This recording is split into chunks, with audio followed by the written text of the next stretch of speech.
तो अब जो है हमने हमारा जो कॉन्सेप्ट है वो है L equal to R theta, और यहाँ पे ये है कि L जो है ये आर्क लेंथ है, ये जो है ये हमारे पास आर्क लेंथ है, R जो है रेडियस है, ये थीटा जो एंगल है, और यहाँ पे जो थीटा है उसकी जो मेजरमेंट है वो इन रेडियन है।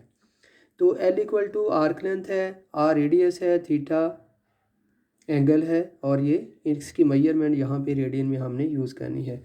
और इसको हम लिखते हैं L equal to R theta, और यही formula we can write in this way, R equal to L over theta, or it may be written in the form of this theta equal to, if we have to calculate theta then it may be written equal to L over R।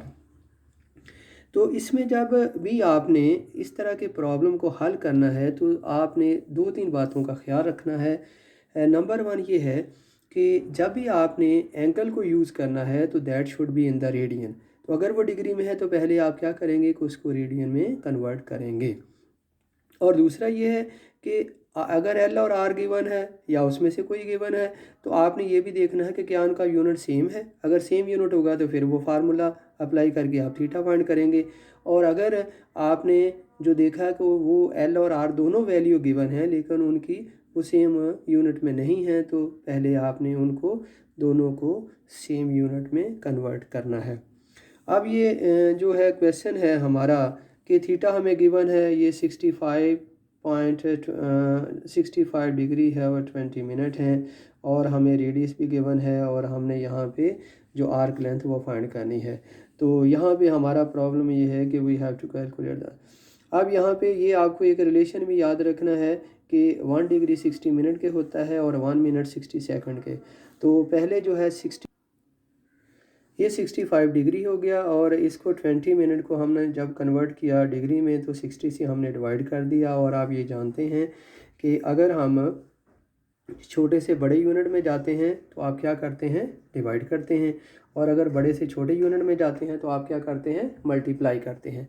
तो अब यहाँ पे ये जो 20 minute थे तो आपने 60 से इसको डिवाइड करके आपने क्या डिग्री में कन्वर्ट कर लिया। तो ये हमारे पास आ गया 60.533 डिग्री, और जब इसको रेडियन में कन्वर्ट करेंगे तो पाई ओवर 180 से मल्टीप्लाई कर देंगे तो ये रेडियन में आ गया। तो L equal to R theta अब फार्मूला हमारे पास है, और R यहाँ पे आपको पता है ये 18 मिलीमीटर है, वो वैल्यू हमने रिप्लेस कर दी यहाँ पे R की जगह पे, एंड थीटा की जगह पे जो वैल्यू है वो भी हमने यहाँ पे पुट कर दी है। तो आफ्टर सिंप्लीफाइंग इट हमने हासिल कर लिया, यहाँ पे ऑब्टेन किया है कि ये 6.533 एंड सो ऑन, ये जो आपके पास अब चूँकि यूनिट मिलीमीटर है और चूँकि यूनिट आर का जो था वो भी मिलीमीटर था, तो यहाँ पे जो आर्क लेंथ यानी एल की वैल्यू निकलेगी वो भी क्या होगी, मिलीमीटर में होगी। और यहाँ पे पाई जो है ये 3.14 यूज़ कर सकते हैं, या पाई की वैल्यू आप 22/7 भी यूज़ कर सकते हैं। यहाँ पे नेक्स्ट ये क्वेश्चन नंबर 5 है, दैट इज़ वेरी इंपॉर्टेंट। और इसमें क्या है, आपको गिवन ये है कि आर रेडियस जो है वो 500 मीटर है, और इसके अलावा एक ट्रेन की जो स्पीड है वो गिवन है, वो क्या है 30 किलोमीटर पर आवर।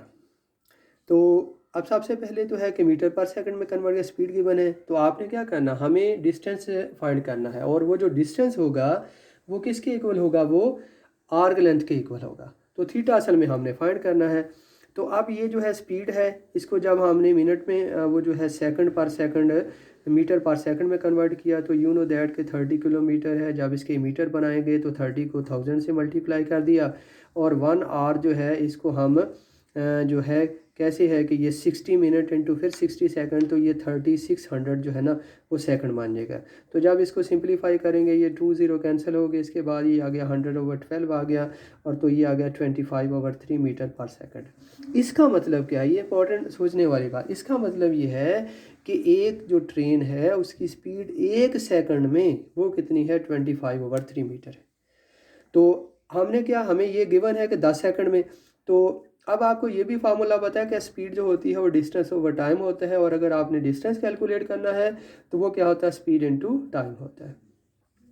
तो ये आपके पास अब जो है लेंथ यानी आर्क लेंथ जो कि डिस्टेंस के इक्वल है वो क्या होगा, स्पीड इनटू टाइम। तो स्पीड आपके पास ये थी, तो ये टाइम ये है, तो ये आपके पास आ गया 250/3 मीटर।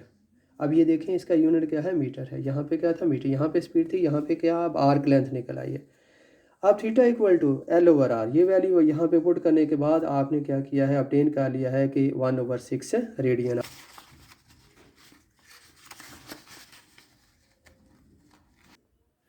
अब यहाँ पे क्वेश्चन नंबर 13 है, इसमें हमें एक रेडियस गिवन है और उसका जो रेडियस है वो 6 सेंटीमीटर है, और दूसरा रेडियस गिवन है। यानी वो कहता है कि एक ऐसी फिगर थी जो सर्कुलर थी, उसको पहले ब्रेक किया। हाँ, जब सर्कुलर फिगर थी तो उसका रेडियस 6 सेंटीमीटर, फिर कहता है कि उसको उसने ब्रेक करके तो एक नई फिगर बनाई है, तो उसका जो रेडियस है 24 सेंटीमीटर है। तो जो पहली फिगर है उसको यूज़ करके तो क्या है कि L इक्वल टू 2πr यहाँ पे यूज़ करके हम क्या फाइंड करेंगे, L फाइंड करेंगे, यानी सरकमफ्रेंस। वो जो सरकमफ्लेक्स है, जो पहले मतलब रेडियस गिवन है 6 सेंटीमीटर का, इसका जो सरकमफ्रेंस निकलेगा वो जो नई फिगर बनेगी उसके आर्क लेंथ के इक्वल होगा। तो ये L इक्वल टू आ गया 2πr। ये आप 6ठी 7वीं में पढ़ते रहे हैं कि किसी भी सर्कल का जब रेडियस गिवन होता है तो उसका फार्मूला सरकमफ्रेंस फाइंड करने का क्या होता है, वो होता है C इक्वल टू 2πr। तो यहाँ पे L है जो कि आर्क लेंथ है, और L इक्वल टू 2πr, और ये इक्वल टू आ गया 12 सेंटीमीटर। ये लेंथ है चूँकि, तो इसका यूनिट सेंटीमीटर होगा, क्योंकि यहाँ पे जो रेडियस है उसका यूनिट 6 सेंटीमीटर यानी सेंटीमीटर था। अब इसके बाद देखें कि ये जो है R हमें गिवन है और ये L निकल आया। अब आर्क भी गिवन है और एल भी हमने फाइंड आउट कर लिया है, तो अब हमने सिंपली क्या फाइंड करना है, थीटा। तो फिर क्या है, थीटा फाइंड करने का क्या फार्मूला है, वो है L equal to L, theta equal to L over R. तो ये आ गया 12π/24 which is equal to π/2 radian. इसके बाद क्वेश्चन नंबर 15 है, ये बड़ा इंपॉर्टेंट है। अभी रिसेंटली जो पेपर हुए थे उसमें ये क्वेश्चन आ चुका है, और इसमें देखें इसकी फिगर को थोड़ा सा गौर करें कि ये एक लाइन है। ये समझ लें कि एक जो है सिटी यहाँ पे वाक़ है और दूसरा सिटी यहाँ पे वाक़ है। तो अब यहाँ पे इस लाइन से इस तरफ एंगल सपोज टू भी 45 बन रहा है और यहाँ पे 25 बन रहा है। तो अब सबसे पहले क्या है, मैंने यही कहा था कि जो इम्पोर्टेंट बात है जो आपने वो देखनी है कि क्या ये एंगल है वो रेडियन में है कि नहीं है। तो ये एंगल है, दो एंगल गिवन है और डिग्री में, तो दोनों को पहले ऐड कर लेंगे, वो 70 डिग्री बन गया, और फिर इसको रेडियन में कन्वर्ट कर लिया, तो ये आ गया 7π/18 रेडियन। अब हमने फाइंड क्या करना है, हमने ये जो है ये कह लें आर्क लेंथ, ये फाइंड करनी है। तो आर्क लेंथ जो है L equal to R theta, तो ये 7π/18, और R आपको गिवन है वो कितना है 6400 किलोमीटर। ये वैल्यू पुट करने के बाद इसको सिंप्लीफाई कर लें, तो इस तरह से इसको कैलकुलेट करना था। इसके बाद क्वेश्चन नंबर 16 है, उसमें देखें कि उसकी फिगर कुछ इस तरह से बनती है कि यहाँ से यहाँ तक जो है ये आपके पास जो है ये रेडियस गिवन है, जो कि इसकी मेजरमेंट है 3.844 और इनटू 10⁵ किलोमीटर, और थीटा जो है वो है 0.5 रेडियन। तो आपने क्या फाइंड करना, आपने एल फाइंड करना है। तो simple formula L equal to R theta. तो ये वाली जो वैल्यू यहाँ पे पुट कर दें, और यहाँ पे एंगल आपको पता है कि वो तो पहले ही रेडियन में नहीं डिग्री में गिवन था, डिग्री में है ना 0.5 डिग्री, इसको रेडियन में कन्वर्ट कर लिया हमने, क्या π/180 से मल्टीप्लाई कर दे। बाकी सिंप्लीफाई किया है, और सिंप्लीफाई करने के बाद आप ये जो है इस तरह के वो जो आंसर उसको सिंप्लीफाई कर सकते हैं, और आंसर निकल आया। आप देखें चूँकि रेडियस आपका किलोमीटर में था, तो जो आर्क लेंथ निकलेगी वो भी किस में होगी, वो भी किलोमीटर में होगी। तो इस तरह से you have to do the remaining question, it is given as an exercise to you.